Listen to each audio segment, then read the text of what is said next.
Olá, meus queridos irmãos e irmãs, quem fala aqui é o diácono permanente Luiz Henrique, sou da paróquia de São Cristóvão em Fonte Santa, na cidade de Teresópolis, diocese de Petrópolis.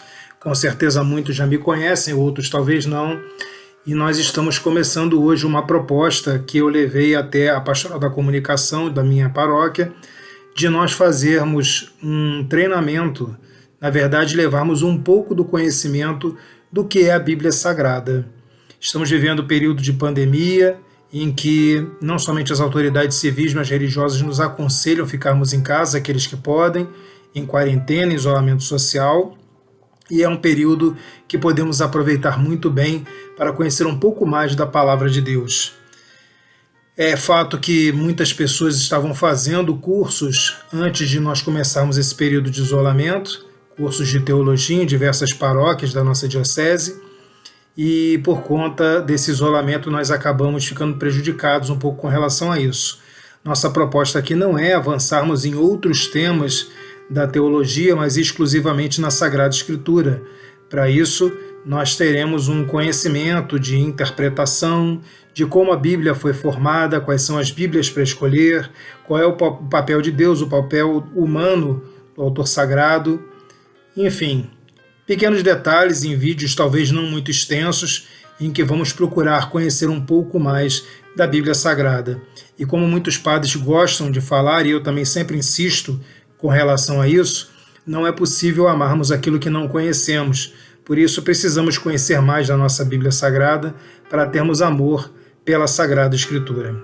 Então, iniciando o nosso encontro de hoje, vamos pedir a intervenção de Maria Santíssima, ela que é a mãe do Verbo Divino, a palavra de Deus que se fez carne e habitou entre nós. Que ela esteja conosco nesses poucos momentos que estaremos aqui reunidos, para que possamos, com a força do Espírito Santo, receber em nosso coração todo o ensinamento que é a vontade de Deus. Ave Maria, cheia de graça, o Senhor é convosco. Bendita sois vós entre as mulheres, e bendito é o fruto do vosso ventre, Jesus. Santa Maria, Mãe de Deus, rogai por nós, pecadores, agora e na hora de nossa morte. Amém. Em nome do Pai, do Filho e do Espírito Santo. Amém. Bom, antes de começarmos, eu queria pedir desculpas de antemão, porque a minha casa é uma casa um pouco barulhenta, meu condomínio é um pouco barulhento, então talvez alguns barulhos possam nos atrapalhar no decorrer do nosso vídeo, da nossa gravação, mas vamos tentar absorver o que for o melhor possível.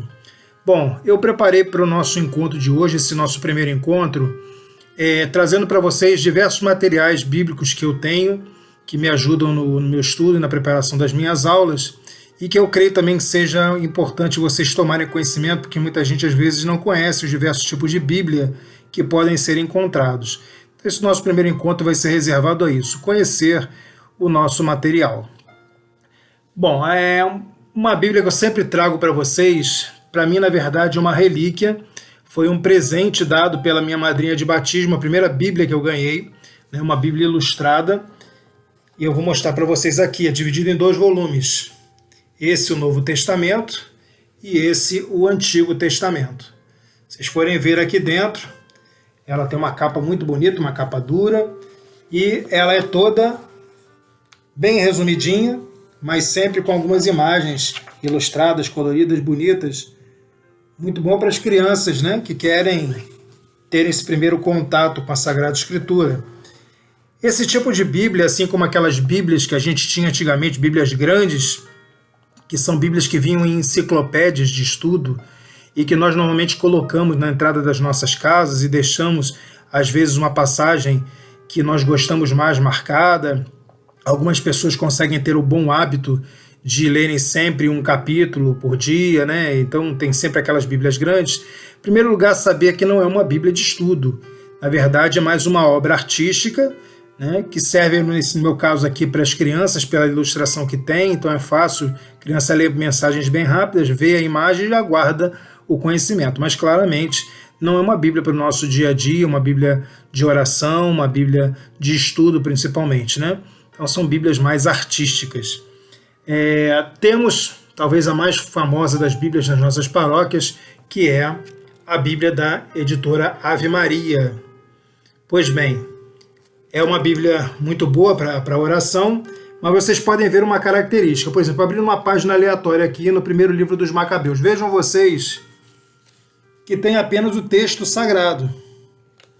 O que nós temos de observações, de notas de rodapé, são essas pequenas passagens aqui embaixo. Então essa é uma Bíblia muito boa, muito utilizada pelos grupos de oração.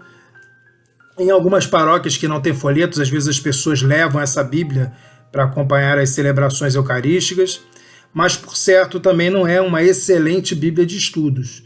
Na verdade, as duas Bíblias de estudos que nós indicamos são a Bíblia de Jerusalém, a famosa Bíblia de Jerusalém, essa aqui no caso numa edição já protegida com essa capa, mas vou mostrar para vocês aqui, é a Bíblia de Jerusalém. Essa é uma Bíblia famosa para estudo. Vejam vocês que, por exemplo, aqui no livro do Deuteronômio temos uma parte grande do texto sagrado, mas vejam a quantidade de notas de rodapé para estudo.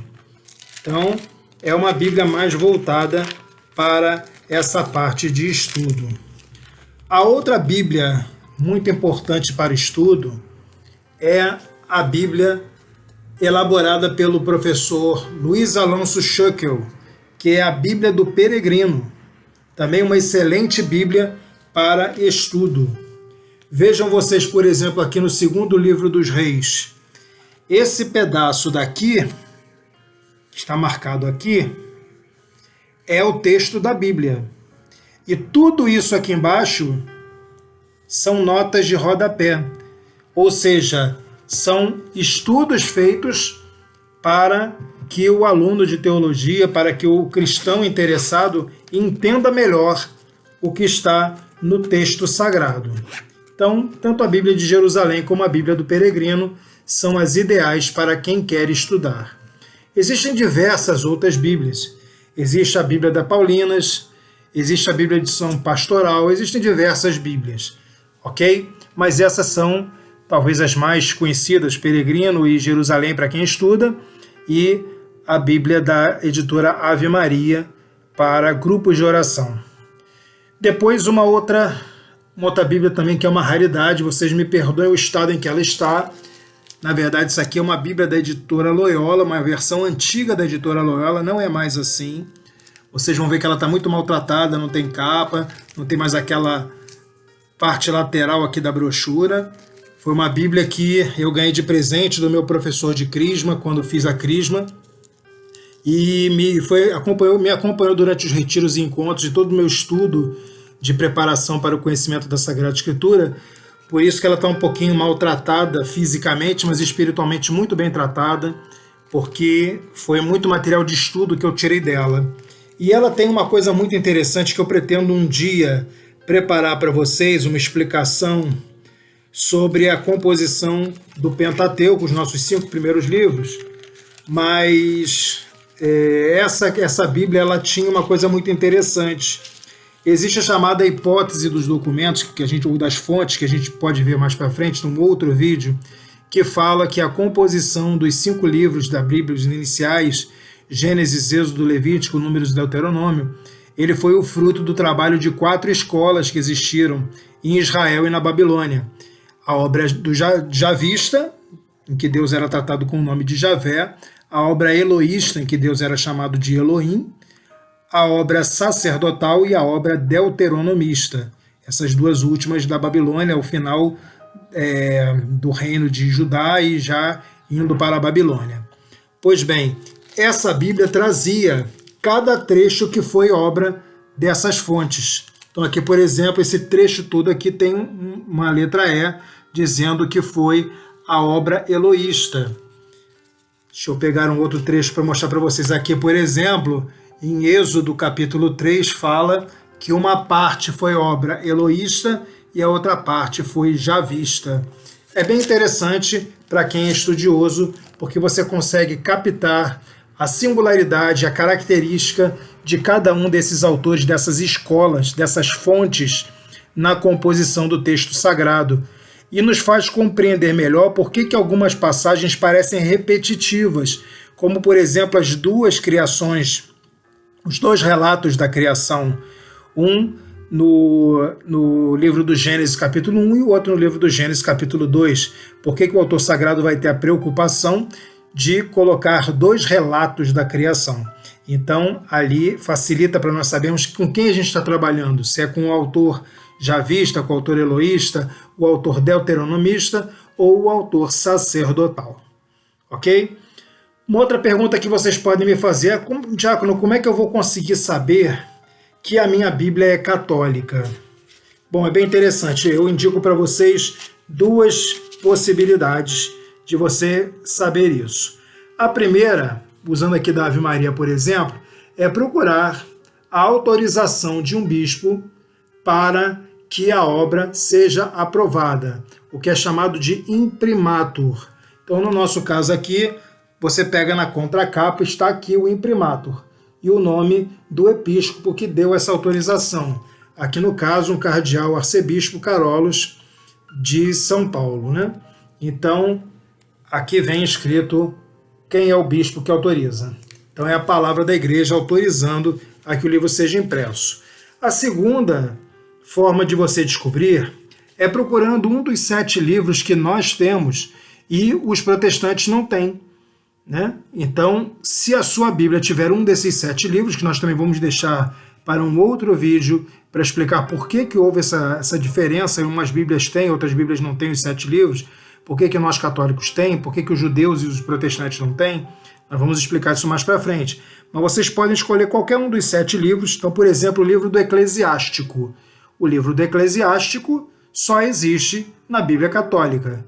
O livro dos Macabeus também, os 2 livros dos Macabeus, o livro de Baruque, são livros que só existem na Bíblia Católica. Mas vamos pegar o Eclesiástico. Então, aqui nessa Bíblia da Ave Maria, você pega aqui no índice, no sumário, está aqui o livro do Eclesiástico.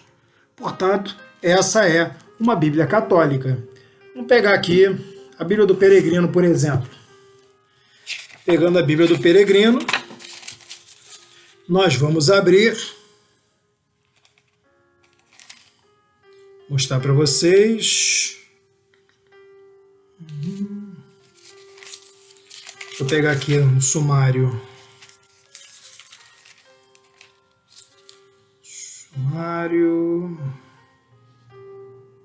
Aqui, por exemplo, olha, o Eclesiástico está aqui no sumário. Então, se tem o Eclesiástico, essa Bíblia é uma Bíblia católica. Se não tivesse o Eclesiástico, não seria uma Bíblia católica. Ok? Então, são detalhes que nós utilizamos para saber se a Bíblia é católica ou não. Vamos pegar aqui uma Bíblia evangélica para vocês terem uma ideia. Bíblia evangélica aqui, ó, Bíblia Sagrada, ok? Bíblia Sagrada da Editora Vida. É uma Bíblia protestante. Nessa Bíblia nós não temos o imprimatur na contracapa. E se vocês pegarem aqui o índice, nós temos aqui os livros sapienciais: Jó, Salmos, Provérbios, Eclesiastes, Cântico dos Cânticos. Depois de Cântico dos Cânticos viria Sabedoria. E depois de Sabedoria, Eclesiástico. Só que Sabedoria e Eclesiástico são livros que só existem na nossa Bíblia. Aqui eles não têm. Do Cântico dos Cânticos pula para Isaías. Então essa não é uma Bíblia católica. Então essas são formas que você tem de saber se a sua Bíblia é uma Bíblia católica ou não. Outras duas curiosidades que eu trouxe para vocês. Aqui nós temos uma Bíblia hebraica, tá? Bíblia hebraica. Aí vocês podem pegar a Bíblia hebraica e, pelo nosso costume, abrir e procurar o primeiro capítulo, livro do Gênesis. Só que quando você abre a Bíblia hebraica e procura o primeiro capítulo do livro do Gênesis, você está vindo com páginas em branco, e a primeira página que você pega parece que é o final do livro. E de fato é o final do livro, porque o hebraico ele é escrito da direita para a esquerda, de frente para trás.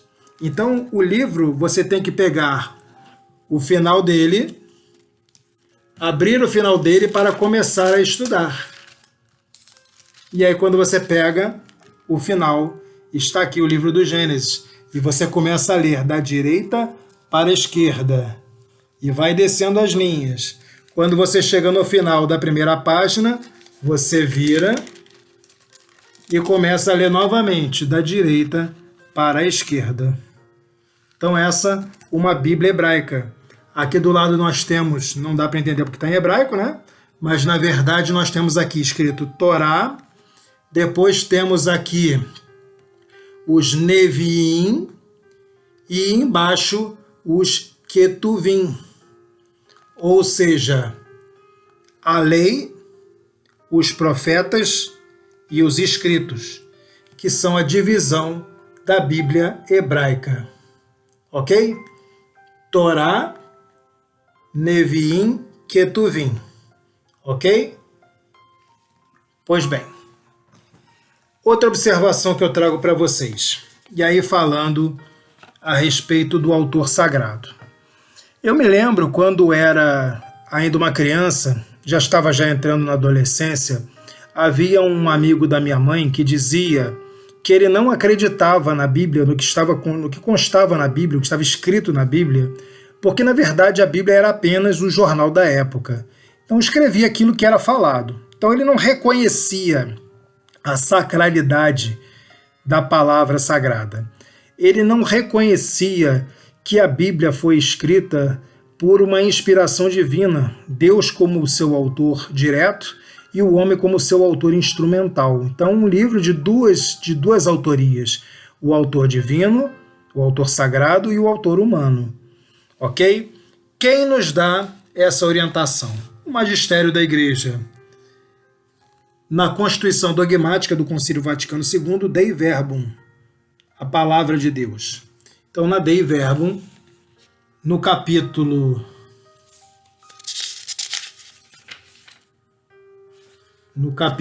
3 e nos números 11 e o iniciozinho do 12, diz o seguinte: as coisas reveladas por Deus, que se encontram escritas na Sagrada Escritura, foram inspiradas pelo Espírito Santo. Então a inspiração vem do Espírito Santo, que é Deus, a terceira pessoa da Trindade. Com efeito, a Santa Mãe Igreja, por fé apostólica, considera como sagrados e canônicos os livros inteiros, tanto do Antigo como do Novo Testamento. Todos os livros do Antigo e do Novo Testamento. Os 46 do Antigo Testamento e os 27 do Novo Testamento. Os 73 livros da Bíblia Católica. Com todas as suas partes. Porque, de terem sido escritos por inspiração do Espírito Santo, o autor sagrado, tem Deus por autor. Então Deus é autor daqui. Não é o homem como um repórter que começa a escrever um jornal, como dizia esse amigo da minha mãe. É uma ação de Deus. E como tais foram confiados à própria Igreja.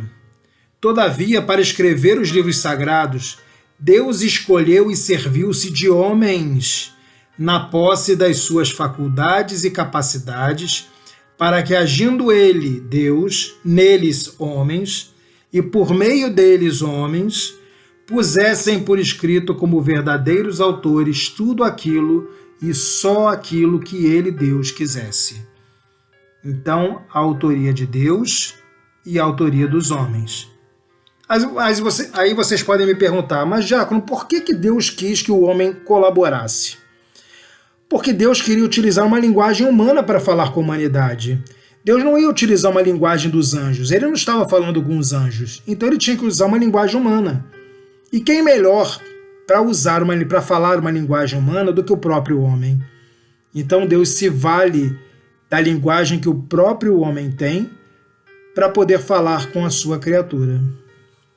E continua aqui a Dei Verbum. E assim como tudo quanto afirmam os autores inspirados ou os agiógrafos deve ser considerado como afirmado pelo Espírito Santo, por isso mesmo se deve acreditar que os livros da Escritura ensinam com certeza, fielmente e sem erro, a verdade que Deus, causa da nossa salvação, quis que fosse consignada nas Sagradas Letras. Tudo que está constando na Bíblia foi por vontade de Deus. Portanto, não é possível você apagar um capítulo porque você acha que ele é repetitivo. Ah, porque já falou antes, diácono, precisa repetir? Precisa repetir. Perdão. Ah, diácono, mas ali falou uma coisa, agora está falando outra. Nada do que está na Sagrada Escritura está em excesso. Há uma razão de ser, não há contradições. Continuando. Por isso, toda a Escritura divinamente inspirada é útil para ensinar, para arguir, para corrigir, para instruir na justiça, para que o homem de Deus seja perfeito, experimentado em todas as boas obras. E o número 12 no seu início. Como, porém, Deus na Sagrada Escritura falou por meio de homens e à maneira humana, ou seja, falou com homens com a língua dos homens, para que fosse muito bem entendido pelo homem, porque se falasse com uma outra forma que o homem não compreendesse, o homem ia dizer que não estava entendendo nada do que Deus queria, mas Deus fala conforme nós podemos entender.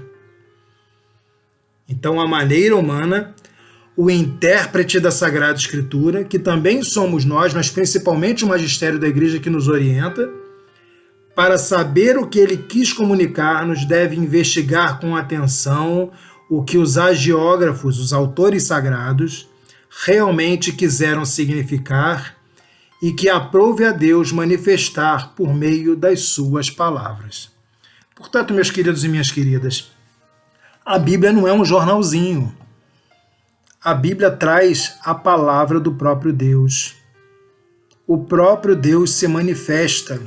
O próprio Deus vem conversar com o homem. O próprio Deus vem ensinar ao homem. O próprio Deus vem demonstrar o seu amor pelo homem. A Bíblia é isso.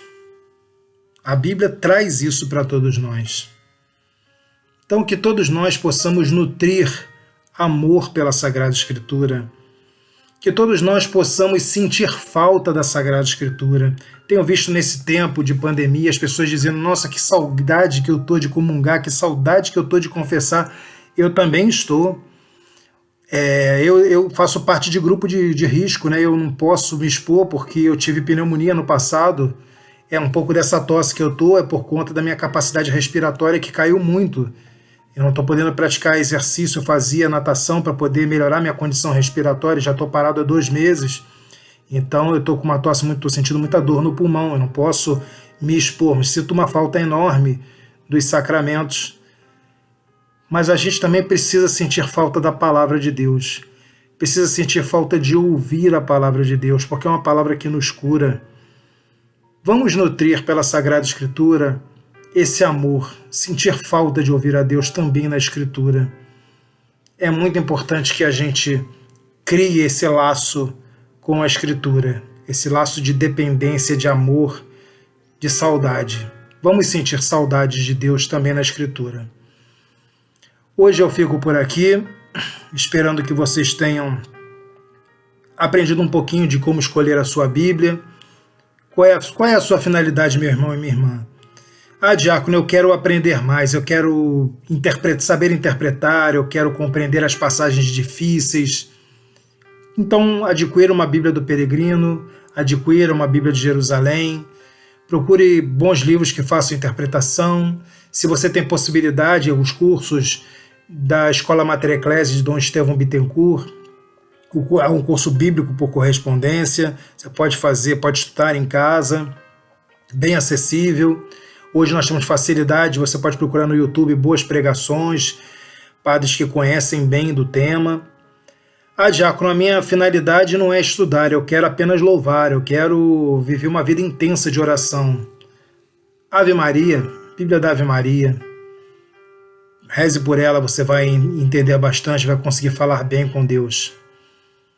Enfim, nós temos material para tudo isso. A igreja é uma mãe sábia, uma mãe amorosa, uma mãe preocupada, zelosa.